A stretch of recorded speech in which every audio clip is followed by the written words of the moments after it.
Welcome to my channel. Today, I want to take you on a heartbreaking and haunting journey. The story of a young woman who traveled thousands of miles in search of adventure and new beginnings, only to fall victim to one of Japan's most chilling predators. This is the story of Lucie Blackman and the man who took everything from her, Joji Obara. Lucie Blackman was just 21 years old when she decided to leave her life in England behind and start a new chapter. Tall, blonde, and full of life, she had previously worked as a flight attendant for British Airways. But Lucie was restless. She longed for new experiences and needed to pay off some lingering debts.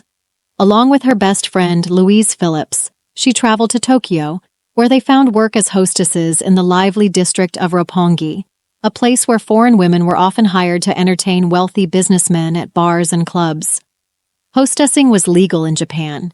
It was supposed to be safe, no touching, no escorting, just conversation and companionship over a few drinks. But behind the neon lights and busy streets, danger was waiting. On July 1st, 2000, Lucie went to meet a client. She told Louise she would be back soon, even joking that the man might buy her a new mobile phone. It was broad daylight. There was no reason to worry, but Lucie never came back. At first, Louise tried to stay calm. Maybe Lucie had lost track of time. Maybe she had decided to go on a short trip. But hours turned into days, and the fear grew unbearable. Then came a chilling phone call. A man claiming to be Lucie's new boyfriend called Louise and said Lucie had joined a cult and wanted nothing more to do with her old life. His voice was cold, detached, almost mechanical. Something was terribly wrong. When news reached Lucie's family in England, her father, Tim Blackman, immediately flew to Tokyo. He launched a desperate search, handing out posters, speaking at press conferences, and pleading for information. The case even drew international attention, with British Prime Minister Tony Blair discussing it with Japan's Prime Minister during a diplomatic visit. The pressure on Japanese authorities was enormous, but the investigation was slow, bogged down by cultural barriers and unfamiliarity with missing foreign nationals. Meanwhile, Lucie's body lay hidden, silent, but not forgotten. It took months for authorities to focus on their primary suspect, Joji Obara. A wealthy, eccentric man with Korean-Japanese heritage, Obara lived a life of luxury, driving expensive cars and owning multiple properties. But beneath his polished exterior, he was a deeply disturbed predator.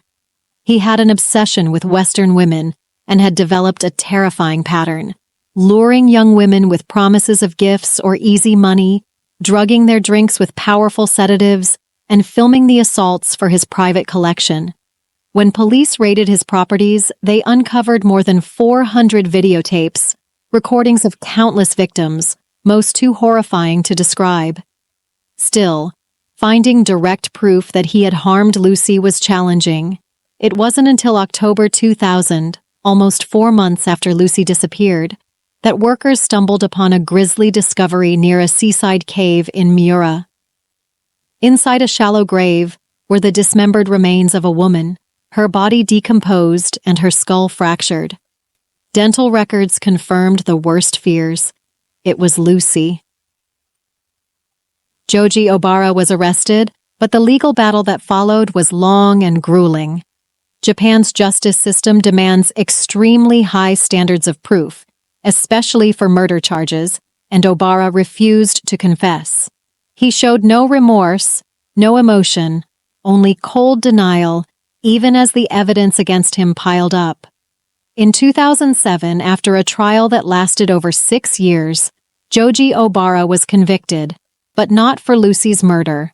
Instead, he was found guilty of multiple rapes and the manslaughter of an Australian woman named Carita Ridgway, who had died under similar circumstances after meeting him. Obara was sentenced to life imprisonment without the possibility of parole. It was a bittersweet outcome for Lucie's family. A separate civil trial later held him legally responsible for Lucie's death, but the criminal court never officially convicted him of murder. Lucie's story shook Japan to its core. It exposed the hidden dangers facing foreign women working in the nightlife industry and revealed how profit often took priority over protection. It highlighted systemic failures, both from club owners who turned a blind eye and from authorities who missed opportunities to stop a predator. Before we end today's video, let's take a moment to talk about safety. Because stories like Lucie's remind us that awareness can truly make the difference between life and tragedy. Here are some essential safety tips for traveling abroad, especially when meeting new people in unfamiliar places. First, always let someone know your plans. Even if it's just grabbing a coffee with someone new, share your location and expected return time with a trusted friend or family member. A quick message can be a lifesaver if something goes wrong. Second, be cautious with personal information. It's natural to want to connect with people, but oversharing can make you vulnerable. Avoid giving out your full address, travel plans, or other private details too soon, especially to someone you've just met. Third, trust your instincts, even if it feels uncomfortable. If something feels strange, the person, the place, the situation, listen to that little voice inside you. It's better to be rude and safe than polite and in danger. Fourth, when meeting someone for the first time, choose a busy public place. Make sure there are people around. Avoid isolated areas, private homes, or unfamiliar locations, no matter how friendly the other person seems. Fifth, be careful with your drinks. Never leave your drink unattended and never accept a drink you didn't watch being prepared. Sadly, drink spiking is a real threat, and one moment of distraction can have devastating consequences. Sixth, avoid going alone to private secondary locations. If someone insists on changing venues or taking you somewhere else after meeting, decline politely. Many assaults happen after a victim is isolated from public spaces. Seventh, learn the local emergency numbers of the country you're visiting. It only takes a minute, but if you ever need help fast, knowing who to call is critical. Eighth, carry a basic personal safety tool if it's legal in the country you're visiting. Something simple like a whistle, a loud alarm, or pepper spray. Sometimes drawing attention is the best defense. Ninth, use technology to your advantage. Many apps allow you to share your live location with friends or family. Turning it on during outings with new people adds an extra layer of security. And finally, remember, you are never obligated to meet, stay, or continue spending time with someone if you feel uncomfortable. Your safety comes before someone else's feelings. Always. Lucie's story is heartbreaking, but if we learn from it, we honor her memory in the best possible way, by protecting ourselves and others. But most tragically, Lucie Blackman became a symbol of innocence lost.